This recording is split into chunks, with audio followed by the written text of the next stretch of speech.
Hello guys, good morning to all. Welcome back to Aptive session. Okay, ఈరోజు paper solve చేద్దామా? Right, let's start. Okay, so చూడండి, first question. On increasing the price of TV sets by 30%, their sales decreases by 20%. What is the effect on the revenue receipts of the shop? Okay, so ఒక TV sets యొక్క price పెంచారు. Price ఎంత పెంచారు? 30% పెంచారు price. అయితే sales 20% తగ్గిపోయినాయి. ఇప్పుడు ఈ రెవెన్యూ మీద, ఈ రిసిప్ట్ మీద ఎఫెక్ట్ ఏంటి అంటే, ఇలా టీవీ సెట్స్ ప్రైస్ పెంచడం వల్ల వాళ్ళ ఈ ప్రాఫిట్ అనేది ఇంక్రీజ్ అయిందా, డిక్రీజ్ అయిందా ఏంటనేది మనం ఫైండ్ అవుట్ చేయాలి. ఓకే, సో ఇప్పుడు మనకి ఏం తెలియదు కాబట్టి మనం ఎప్పుడు కూడా 100 తీసుకోవడం మంచిది. ఓకే, ఎప్పుడు 100 తీసుకోండి. సో మనం ఒక్కొక్క టీవీ సెట్ కాస్ట్ వచ్చేసి మనం 100 రూపీస్ అనుకుందాం. Okay, cost per each TV set. ఇప్పుడు అలాంటి 100 టీవీ సెట్స్ ఉన్నాయని అనుకుందాం. Okay, 100 TV sets initially. Okay, మనకి ఏంటో తెలియదు కాబట్టి ఇనీషియల్ ఒరిజినల్గా 100 అనుకుందాం. సో 100 × 100 10,000. సో 10,000 అనేది రెవెన్యూ జనరేట్ అయింది. ఓకే, 100 టీవీ సెట్స్ ఉన్నాయి, ఒక్కొక్క టీవీ సెట్ 100 రూపీస్. ఓకే, ఇప్పుడు చేంజెస్ ఏమొచ్చినాయో చూద్దాం. Increasing the price of TV set by 30%. ఇది కాస్ట్ 30% పెరిగిందంటే 130. ఓకే, సేల్స్ 20% తగ్గినాయి. 100 టీవీ సెట్స్ అమ్మేవాళ్ళం, ఇప్పుడు 20% తగ్గితే ఇప్పుడు ఎన్ని అమ్ముతాం? మనం 80 అమ్ముతాం. సో 130 × 80 చేస్తే మీకు 13 × 8 104. సో 10,400. ఇది రెవెన్యూ, ఇది న్యూ రెవెన్యూ, ఇది ఒరిజినల్ రెవెన్యూ. ఓకే, ఇప్పుడు ఎంత ఎఫెక్ట్ పడింది మనం తెలుసుకోవాలి అంటే, ఓకే, ఇప్పుడు వచ్చిన new minus original revenue divided by original into 100 చేస్తే మనకి ఎంత ఇంక్రీజ్ అయిందో వస్తుంది. సో 10,400 మైనస్ 10,000 అంటే 400 by 4 zeros, 10,000 into 100. 2 zeros cancel, 2 zeros cancel. So 4% increase అవుతుంది. ఓకే, 4% వచ్చింది. ఇది ఇంక్రీజ్ డిక్రీజ్ అనేది ఎలా తెలుస్తుంది మనకి? ఇక్కడ. ఓకే, ఇది ఒరిజినల్గా 10,000 రెవెన్యూ, బట్ తర్వాత పెరిగింది. Okay, that's it. అర్థమైందా? నెక్స్ట్ చూడండి. In an examination, 35% of students failed in Hindi, 45% failed in English, 20% failed in both. Okay, the percentage of these who passed in both subjects. Okay, so ఇలాంటి problems నేను when డయాగ్రామ్స్తో solve చేయమని చెప్తాను మీకు ఎప్పుడు. So first fail అయిన వాళ్ళు, ఇక్కడ 2 subjects ఉన్నాయి, హిందీ, ఇంగ్లీష్. ఓకే, ఈ సర్కిల్ హిందీ తీసుకుందాం. నెక్స్ట్ ఈ సర్కిల్ ఇంగ్లీష్ తీసుకుందాం. ఇప్పుడు రెండిట్లోని కామన్గా ఫెయిల్ అయిన వాళ్ళు ఎంతమంది? 20% కామన్గా ఫెయిల్ అయ్యారు కదా, 20% వేద్దాం. ఇప్పుడు హిందీ ఎంతమంది ఫెయిల్ అయ్యారు? 35% ఫెయిల్ అయ్యారు. ఇక్కడ ఆల్రెడీ 20. ఇప్పుడు ఈ సర్కిల్ చూడండి, ఈ సర్కిల్ ఏంటి? హిందీ కదా, ఆల్రెడీ 20 ఉంది కదా, అంటే ఇక్కడ ఎంత? ఇంకా 15% అంతే కదా. మొత్తం 35%, ఇక్కడ 15, 20, 35% సరిపోయిందా? ఓకే, ఇప్పుడు ఇంగ్లీష్ చూద్దాం. ఇంగ్లీష్లో ఎంతమంది ఫెయిల్ అయ్యారు? 45% failed in English. Okay, so 45 అంటే ఈ సర్కిల్ చూద్దాం. ఈ సర్కిల్లో ఇది ఇంగ్లీష్ కదా, 20 ఉంది. 45 అంటే ఇంకెంత ఉండాలి? 25% ఉండాలి. అర్థమైందా? ఓకే, సో ఇప్పుడు మొత్తం యాడ్ చేయండి. 15% + 20 + 25, 35, 25 అంటే 60% ఫెయిల్ అయ్యారు. అంటే కొంతమంది, ఈ 60%లో కొంతమంది హిందీ ఫెయిల్ అయ్యారు, కొంతమంది ఇంగ్లీష్ ఫెయిల్ అయ్యారు, కొంతమంది 2 ఫెయిల్ అయ్యారు. ఓకే, ఇప్పుడు who passed in both subjects మొత్తం మనం 100% తీసుకుందాం. వీళ్ళు ఫెయిల్ అయిన వాళ్ళు, అప్పుడు పాస్ అయిన వాళ్ళు ఎంతమంది ఉంటారు? 40%. అంతే కదా, దట్స్ ఇట్, 40%. ఇలా మీరు వెన్ డయాగ్రామ్స్ సాల్వ్ చేస్తే చాలా ఈజీగా వితిన్ సెకండ్స్లో ఆన్సర్ వస్తుంది. Okay, right. నెక్స్ట్ క్వశ్చన్ చూడండి. Find the angle between the minute hand and hour hand of a clock when time is 7:20. Okay, time 7:20 అయ్యింది. So clocks, problem on clocks. So దీని మధ్య మనం యాంగిల్ ఎంతో కనుక్కోవాలి. అంటే ఇప్పుడు యాంగిల్ ఎంతో మనం ఫైండ్ అవుట్ చేయాలంటే మన దగ్గర ఒక ఫార్ములా ఉంది. ఓకే, యాంగిల్ ఫైండ్ అవుట్ చేయడానికి గుర్తుపెట్టుకోండి, వితిన్ సెకండ్స్లో ఆన్సర్ అయిపోతుంది. 30h - 11/2 m. ఓకే, దాని మీనింగ్ ఏంటంటే 30 × h అంటే అవర్స్. ఓకే, ఇది అవర్ హ్యాండ్ అని రిప్రజెంట్ చేస్తుంది, m అంటే మినిట్ హ్యాండ్ అని రిప్రజెంట్ చేస్తుంది. సో అవర్ హ్యాండ్ ఎక్కడ ఉంది? 7 దగ్గర ఉంది. మినిట్ హ్యాండ్ ఎక్కడ ఉంది? 20 minutes దగ్గర ఉంది. సో 30 × ఓకే, అవర్ ఎంత? 100s కదా, సారీ, అవర్ ఎంత? 7 కదా, 7. Okay, next 11/2 into minute hand ఎక్కడ ఉంది? 20 minutes. Okay, got it, right. So 30 into hour hand ఏమో 7 దగ్గర ఉంది. 30 × 7 210 మైనస్ ఇది దీనిలో 10 times, 11 times 110. ఓకే, 210 - 110 ఎంత? 100. So 100 degrees is the answer. Got it. అలా మనం యాంగిల్ ఫైండ్ అవుట్ చేయాలి. ఫామ్లో గుర్తుపెట్టుకోండి, చాలా ఈజీ.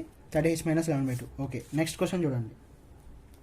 సో ఓకే, ఇది క్యాలెండర్స్ మీద క్వశ్చన్. ఇది మనం నార్మల్గా ఆలోచిస్తే చాలు. Okay, if the day that will done 2 days after tomorrow is Friday, what day of the week done 2 days before yesterday? So జాగ్రత్తగా ఆలోచించండి. ఇది మనం ఇది అసలు ఏం క్యాలిక్యులేషన్ చేయగల, బట్ జస్ట్ థింక్ చేయాలి. Okay, 2 days after tomorrow is Friday. Okay, ఇప్పుడు సమ్ ఎక్స్ అనేది ఒక రోజు తీసుకుందాం మనం. 2 days ఆఫ్టర్ టుమారో, దీని తర్వాత రోజు టుమారో. ఓకే, దీని తర్వాత 2 రోజులు వెళ్తే అదేంటి? ఫ్రైడే. ఓకే, ఫ్రైడే అర్థమైందా? ఫ్రైడే ముందేముంటుంది? థర్స్డే. థర్స్డే ముందేముంటుంది? వెన్స్డే ముందేముంటుంది? ట్యూస్డే. సో ట్యూస్డే మన ఆ రోజు. ఓకే, అర్థమైందా? నెక్స్ట్ ఇప్పుడు మన క్వశ్చన్ ఏంటంటే, what day of the week dawned 2 days before yesterday? Okay, అంటే ఇప్పుడున్న మన రోజుకి ఎస్టర్డే వెనక్కి వెళ్ళాలి, దానికంటే 2 days బిఫోర్, 2 రోజుల ముందు ఏ రోజు మనం చెప్పాలి. సో ట్యూస్డే కదా, ట్యూస్డేకి ఎస్టర్డే ఏమవుతుంది? మండే. ఓకే, మండేకి 2 days బిఫోర్ అంటే సండే, సాటర్డే. అర్థమైందా? That's it. So Saturday is our answer. అర్థమైందా? ఇక్కడ మనకి ఒక క్లూ ఇచ్చారు, 2 days ఆఫ్టర్ టుమారో. అది ఏ రోజు మనం కనుక్కున్నాం? ట్యూస్డే. క్వశ్చన్ ఏం అడుగుతున్నారంటే, ఈ రోజుకి ఎస్టర్డే కంటే 2 రోజులు ముందు. ఎస్టర్డే, ట్యూస్డేకి ఎస్టర్డే, మండేకి 2 days బిఫోర్ అంటే Saturday, Sunday, Saturday. So Saturday is answer. Okay, right. Next question చూడండి. What should come in place of question mark in the given series? ఒక సిరీస్ ఇచ్చారు, ఈ క్వశ్చన్ మార్క్లో ఏమొస్తుందో మనం చెప్పాలి. ఓకే, సో ఇప్పుడు నేను ఏం చెప్తాను? డిఫరెన్స్ చూడమని చెప్తాను నెంబర్ సిరీస్. సో డిఫరెన్స్ చూద్దాం. 5690, 5121. సో 2లోంచి 1 తీస్తే 9, 6, 5. సో 569 వచ్చింది. ఓకే, నెక్స్ట్ ఈ రెండింటికి డిఫరెన్స్ చూద్దాం. ఓకే, అంటే 5121, 455, 11 చూస్తే 9, తర్వాత 6, 5, 569 వచ్చింది. నెక్స్ట్ ఈ రెండింటికి అయిపోయింది కదా, ఈ రెండింటికి డిఫరెన్స్ చూద్దాం. ఓకే, 4552, 3983, 12 3 తీస్తే 9, 6, 5. సో 569. ఇప్పుడు మీరు అబ్జర్వ్ చేసే ఇక్కడ డిఫరెన్స్ అంతా 569, ఇక్కడ 569, ఇక్కడ 569. సో ఇక్కడ చూసుకుంటే మీరు 900 ఉంది, 400 ఉంది. డిఫరెన్స్ ఇక్కడ కూడా 569 ఉంటుంది. సో 569 మీరు ఎక్కడ చూసుకున్నా సరే డిఫరెన్స్ ఎంత వస్తుంది? 569 వస్తుంది. సో దీని తర్వాత నెంబర్ రావాలి అంటే దీనిలోంచి మనం 2845 కదా, దీనిలోంచి 569 మనం సబ్ట్రాక్ట్ చేయాలి. ఓకే, 2845 అంతే. సో సబ్ట్రాక్ట్ చేస్తే మీకు 2276 వస్తుంది. Okay, that is our answer. Got it? Okay, next చూడండి. A student scores 55% in 8 papers of 100 marks each. He scores 15% of his total marks in English. How much score did he score in English? Okay చూడండి, ఇప్పుడు ఆ student మొత్తం 8 papers ఉన్నాయి. ఒక్కొక్క paper 8 papers ఉన్నాయి కదా, ఒక్కొక్క పేపర్ ఎంత? 100 మార్క్స్, అంటే మొత్తం 800 మార్క్స్. ఓకే, అర్థమవుతుందా? మొత్తం 800 మార్క్స్. అందులో 55% మార్క్స్ అతను స్కోర్ చేశాడు ప్రతి సబ్జెక్ట్లో. 55% marks in 8 papers of 100 marks each. ప్రతి 100లో అతను 55% స్కోర్ చేశాడు. 100లో 55% అంటే 55. So 8 into 55, 8 5s 40, 8 5s 40, 440. So ఇప్పుడు 800లో అతనికి మొత్తం వచ్చిన స్కోర్ 440. ఓకే, అర్థమైందా? ఇప్పుడు he scores 15% of his total marks in English. So వీళ్ళు ఒక కండిషన్ ఇచ్చారు, ఇది అతను మొత్తం స్కోర్ చేసింది. ఈ స్కోర్ చేసిన మొత్తం మార్క్స్లో 15% అతను ఇంగ్లీష్లో స్కోర్ చేశాడు. సో ఈ టోటల్లో 15% మనం ఫైండ్ అవుట్ చేస్తే మనకు ఆన్సర్ వచ్చేస్తుంది. మనం అడిగింది అదే కదా, ఇంగ్లీష్లో అతని స్కోర్ ఎంత తెలుసుకోవాలి అంటే టోటల్ మార్క్స్లో 15% మనం క్యాలిక్యులేట్ చేయాలి. 15% ఆఫ్ టోటల్ అంటే 440 అతను. ఓకే, అంటే 15/100 into 440 చేయండి. 0 0 5 3s 5 2s 22, 3 22s 66. సో అతను ఇంగ్లీష్లో స్కోర్ చేసిన marks 66. Got it? That's it. Next question చూడండి, 7th క్వశ్చన్. డైరెక్షన్స్ని బేస్ చేసుకుని ఇచ్చారు. ఒక పర్సన్ ఉన్నారు, అతను 12 kilometers సౌత్ వర్డ్ డైరెక్షన్ వెళ్ళారు and travels 5 kilometers to the right and then travels 15 kilometers towards the right, finally travels 5 kilometers towards the east. Okay, how far is he from he starting place? అయితే starting place నుంచి ఎంత దూరంలో ఉన్నారో మనం చెప్పాలి. So first of all మీరు directions draw చేసుకోవాలి ఈ క్వశ్చన్ మీరు సాల్వ్ చేయాలి అంటే. సో ఇప్పుడు డైరెక్షన్స్ చాలామందికి తెలియదు, కొంచెం మంది కన్ఫ్యూజన్. సో అప్పుడు మీరు మన ఇండియన్ మ్యాప్ని ఇమాజిన్ చేసుకోండి, ఊహించుకోండి. ఇప్పుడు ఇండియన్ మ్యాప్ పైన ఢిల్లీ కదా, సో అది అక్కడ హిమాలయస్ ఉంటాయి కాబట్టి ఇది నార్త్. ఓకే, కింద ఆంధ్రప్రదేశ్ మన సౌత్. ఓకే, ఇటువైపు అరుణాచల్ ప్రదేశ్ ఈస్ట్, ఇంకా మిగిలింది అంటే వెస్ట్. ఓకే, సో కన్ఫ్యూజన్స్ అది డైరెక్షన్లో. ఫస్ట్ ఇది మనకు క్లారిటీగా ఉండాలి. ఇప్పుడు జాగ్రత్తగా చూడండి. First 12 kilometer in the southward direction. ఒక పర్సన్ ఇక్కడ నుంచి 12 కిలోమీటర్స్ సౌత్ వెళ్ళాడు. Okay okay, and travels 5 kilometer to the right. ఇక్కడ నుంచి 5 కిలోమీటర్స్ రైట్కి వెళ్ళాడు. Okay, and then travels 15 kilometer towards the right. ఇక్కడ మళ్ళీ రైట్ తిరిగి 15 కిలోమీటర్స్ వెళ్ళాడు. ఓకే, 15 కిలోమీటర్స్ వెళ్ళాడు ఇక్కడ నుంచి మళ్ళీ రైట్ తీసుకుని. Okay, and finally travels 5 kilometers towards east. ఇక్కడ నుంచి మళ్ళీ 5 కిలోమీటర్స్ ఈస్ట్ వైపు వెళ్ళాడు. ఈస్ట్ ఇదే కదా, సో ఇక్కడ నుంచి 5 కిలోమీటర్స్ వెళ్ళాడు. అర్థమైందా? సో ఇప్పుడు ఇది అతని స్టార్టింగ్ పాయింట్ కదా. ఇప్పుడు ఇతను ఫైనల్గా ఎక్కడికి వెళ్ళాడు? ఇక్కడికి వచ్చాడు. ఇక్కడ నుంచి ఇతను స్టార్టింగ్ పాయింట్కి ఉన్న డిస్టెన్స్ అడుగుతున్నారు. క్వశ్చన్ మనం జాగ్రత్తగా అర్థం చేసుకోవాలి. How far is he from his starting place. ఇది స్టార్టింగ్ ప్లేస్ నుంచి అతను ఎంత దూరంలో ఉన్నాడు అంటే ఇది కదా అతనున్న దూరం. కానీ ఈ డిస్టెన్స్ మనకు తెలుసు మనకి. సో చూడండి, ఇప్పుడు ఇక్కడ నుంచి ఇక్కడ 15 కదా, సో ఇక్కడ నుంచి ఇక్కడికి ఎంత 12 కదా. 15 - 12 ఎంత? 3 కిలోమీటర్స్ ఈ డిస్టెన్స్. ఓకే, అంటే ఇప్పుడు ఇతనున్న పొజిషన్ నుంచి స్టార్టింగ్ పొజిషన్కి ఎంత డిస్టెన్స్ ఉన్నారు? 3 kilometers. That's it. Okay, next చూడండి, ఇది కూడా డైరెక్షన్స్ మీదే. A person travel 6 kilometer towards west. Okay చూడండి, నెక్స్ట్ మనం ఇప్పుడు మళ్ళీ డైరెక్షన్స్ గీసుకోవాలి. అంటే ఇక్కడ north, south, east, west. Okay, person travels 6 kilometers towards west వైపు 6 కిలోమీటర్స్ వెళ్ళాడు. Okay, then travels 5 kilometers towards north. అంటే నార్త్ అంటే పైకి 5 కిలోమీటర్లు వెళ్ళాడు. Then finally travel 6 kilometers towards west. అంటే మళ్ళీ ఇటువైపు వెస్ట్ అంటే 6 కిలోమీటర్స్ వెళ్ళాడు. ఓకే, అయితే where is he with respect to starting position అంటే ఇక్కడ మొదలయ్యాడు. ఇక్కడ నుంచి ఎంత దూరంలో ఉన్నాడు, ఇక్కడికి వచ్చాడు. ఇది మనం ఫైండ్ అవుట్ చేయాలి డిస్టెన్స్. అర్థమైందా? సో ఫైండ్ అవుట్ చేయాలంటే కిందకి అలా లైన్ డ్రా చేసుకోండి, ఇక్కడ డ్రా చేయండి. మీరు జాగ్రత్తగా అబ్జర్వ్ చేస్తే ఇది ఒక right angle triangle. Okay, so ఇదంతా ఈ డిస్టెన్స్ మనకు తెలియదు. అంటే ఇది తెలుసు కదా 6 కిలోమీటర్, దీనికి ప్యారల్గా ఉంది. ఇది కూడా 6. ఓకే, ఇది 5, అంటే ఇది కూడా 5. ఓకే, అంటే 6 + 6 12, 5 12 5 5² + 12² మీరు చేస్తే 5² + 12² అండర్ రూట్ చేస్తే మీకు 13 వస్తుంది. సో 13 కిలోమీటర్ ఎక్కడున్నాడు చూడండి, ఈ డైరెక్షన్లో ఉన్నాడు కదా, అంటే north east. Okay, 13 kilometres north east. అర్థమైంది అనుకుంటున్నా. ఓకే రైట్, నెక్స్ట్ క్వశ్చన్ చూడండి. ఓకే, ఇద్దరు పోస్ట్ మ్యాన్లు ఉన్నారు, postman A, postman B. Postman A young, అతను 3 అవర్స్లో 20 పార్సల్స్ తీసుకెళ్తాడు. అయితే నెక్స్ట్ బి అనే పోస్ట్ మ్యాన్, అతను కొంచెం ఓల్డ్, అతను 15 పార్సల్స్ 4 అవర్స్ తీసుకుంటాడు. ఓకే, అయితే ఇప్పుడు total number of parcels to delivery 60, మొత్తం 60 పార్సల్స్ డెలివరీ చేయాలి.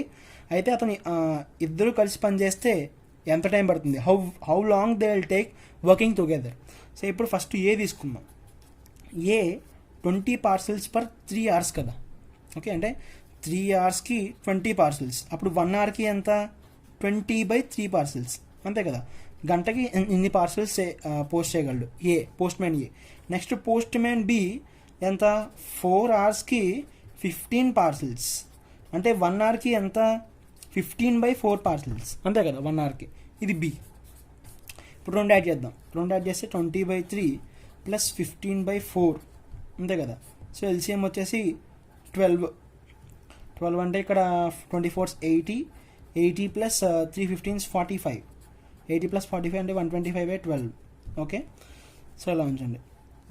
ఇది టోటల్ వర్క్, అంటే ఏ ప్లస్ బి ఇద్దరు పోస్ట్ మ్యాన్స్ కలిసి వీళ్ళు 1 అవర్కి ఇన్ని పార్సల్స్ పోస్ట్ చేయగలరు. అయితే ఇప్పుడు మొత్తం వీళ్ళు ఎన్ని? 60, అంటే 60 పార్సల్స్ వాళ్ళు పోస్ట్ చేయాలి. 60 పార్సల్స్ పోస్ట్ చేయాలి. 1 అవర్కి ఇద్దరు కలిసి ఎన్ని పోస్ట్ చేయగలరు 1 అవర్కి? ఇది కదా 125/12. మీకు అర్థమవుతుందా? ఫర్ ఎగ్జాంపుల్ ఇప్పుడు తీసుకుందాం, ఒక 100 పార్సల్స్ పోస్ట్ చేయాలి అంటే ఇద్దరు కలిసి ఫర్ ఎగ్జాంపుల్ గంటకి 10 పార్సల్స్ పర్ అవర్ అనుకుందాం. 10 పార్సల్స్ పర్ అవర్ అంటే 100/10 చేసాం అనుకో 10 వస్తుంది. అర్థమైందా? సో ఇప్పుడు అలానే 60 అంటే ఎంత టైం తీసుకుంటారు అంటే ఇక్కడ 10 hours వస్తుంది. ఇక్కడ ఎంత టైం తీసుకుంటారంటే 60 parcels పార్సల్ చేయాలి. గంటకి వీళ్ళు ఇన్ని పార్సల్స్ పార్సల్ చేయగలరు, పోస్ట్ చేయగలరు. సో చేస్తే మనకి 60 × 12/125. ఓకే, చేస్తే మీకు 144/36 వస్తుంది. సో చేసి చూద్దాం. సారీ, 144/36 కాదు, చేద్దాం. 60 × 12 కదా, 6 12s 780/125. ఓకే, మీరు సాల్వ్ చేయండి, will get the answer. Okay, right. Next చూడండి. Priya asked his friend Ravi that she need to know. Okay, question based on calendars. దీనికి పెద్ద స్టోరీ ఇచ్చారు ఇక్కడ. ప్రియా తన ఫ్రెండ్ రవిని అడిగింది, అంటే తను తెలుసుకోవాలనుకున్నది తన ఫ్రెండ్ రవి ఏ రోజు పుట్టాడు, సండేయా, మండేయా, ట్యూస్డేయా, ఏ రోజు పుట్టాడో తెలుసుకోవాలనుకుంటుంది. సో బట్ రవి ఏం చెప్పాడంటే నేను December 4, 1997 రైట్ పుట్టానని చెప్పాడు, బట్ డే మాత్రం చెప్పలేదు. సో ఇప్పుడు దీన్ని బట్టి ప్రియా తెలుసుకోవాలి ఏ డేనో. ఓకే, సో క్వశ్చన్స్ ఎలా కూడా ఫ్రేమ్ చేసేస్తారు. సో ఆ రోజు ఏంటో మనం ఫైండ్ అవుట్ చేయాలి. ఇప్పుడు 1997 అంటే దగ్గరగా ఉన్న సెంచరీ తీసుకోవాలి. నేను ముందే చెప్పాను మీకు 1600 సెంచరీ. దీనికి 0 odd days ఉంటాయి. 1600 తర్వాత ఎన్ని ఉన్నాయి, 300 years ఉన్నాయి. ఓకే, సో నేను ముందు వీడియోలో చెప్పాను మీకు 100 yearsకి 5 odd days. ఓకే, అలా ఇప్పుడు 300 yearsకి ఎన్ని అవుతాయి, 15 odd days అవుతాయి. ఓకే, 15 odd days అలా ఉంచాను, 15 odd days. ఇప్పుడు 1900 అయిపోయింది, ఇప్పుడు 97 కదా. సో 97 అంటే 97th మనం కౌంట్ చేయాలి కాబట్టి అది వదిలేండి, 96 దాకానే తీసుకోవాలి. సో 96 yearsలో ఎన్ని లీప్ ఇయర్స్ ఉన్నాయో తెలుసుకోవాలంటే /4 చేయాలి. /4 చేస్తే ఎన్ని లీప్ ఇయర్స్ ఉన్నాయో మనకు తెలుస్తుంది. ఎన్ని 4 2s 8 24 424. సో 24 లీప్ ఇయర్స్ ఉన్నాయి, లీప్ ఇయర్స్. అండ్ ఇంకా 7, అప్పుడు 96లో 72 నాన్ లీప్ ఇయర్స్ ఉంటాయి, అంతే కదా. 72 + 24 96. సో 72 నాన్ లీప్ ఇయర్స్కి, ఒక్కొక్క నాన్ లీప్ ఇయర్కి ఒక్కొక్క odd day, 72 odd days plus ఒక్కొక్క లీప్ ఇయర్కి 2 odd days ఉంటాయి, అంటే 24 × 48. ఓకే, అంటే అంత 72 48 అంటే 120. 120/7 చేయండి. 7 చేస్తే 7 1 7 50 కాదు, 7 7 49, అంటే 119 వచ్చింది. ఒక odd day వచ్చింది ఇక్కడ మనకి. ఓకే, 7తో డివైడ్ చేస్తే ఒక odd day మిగిలింది, ఇలా ఉంచండి. ఇక్కడ 15 అలా ఉంచండి. ఇప్పుడు 96 yearsకి ఎన్ని odd days మనం కౌంట్ చేస్తాం. 97లో చూడాలి మనం, అంటే స్టార్టింగ్ నుంచి చూడాలి. 1997 స్టార్టింగ్ నుంచి చూడాలి. జనవరి, ఫిబ్రవరి, మార్చ్ అలా. సో జనవరిలో 31 కదా, 31 అంటే 3 odd days ఉంటాయి. ఫెబ్లో 28 కాబట్టి 0 odd days. ఇది నాన్ లీప్ ఇయర్ 1997 అంటే. తర్వాత మార్చ్లో 3 odd days, అంటే 31 కదా, మార్చ్లో 31. ఏప్రిల్ 2, మే 3, June 2, July 3, August 3, September 2, October 3, November 2 odd days. Okay, December 4 కదా, సో 4. ఇప్పుడు మీరు కౌంట్ చేయండి. 3 3 6 6 2 8 8 3 11 11 2 13 13 3 16 16 3 19 19 2 21 21 3 24 24 2 26 30. సో 30/7 అంటే 7 4s 28. ఇక్కడ 2 odd days మిగిలినాయి. ఓకే, ఇక్కడ 2 odd days మిగిలినాయి, ఇలా ఉంచండి. ఇప్పుడు ఇక్కడ 15 + 1 మొత్తం 16 odd days ఉన్నాయి. సో 16/7 చేయండి. 7 2s 14 కదా, 14 రిమైండర్ ఎంత వచ్చింది, 2 వచ్చింది. సో 2 ఇక్కడ 2 2 + 2 4. So 4 odd days. 4 అంటే answer is Thursday. So December 4 1997 Thursday. అంటే ఇప్పుడు ఇక్కడ నీకు కోడ్ చెప్పాను నేను. సండే అంటే 0, మండే 1, ఓకే, ట్యూస్డే 2, అలా వెన్స్డే 3, థర్స్డే 4. 4 వచ్చింది కాబట్టి థర్స్డే. సో ఆ రోజు థర్స్డే. ఓకే, అర్థమైంది అనుకుంటున్నాను. Got it? Okay, thanks for watching.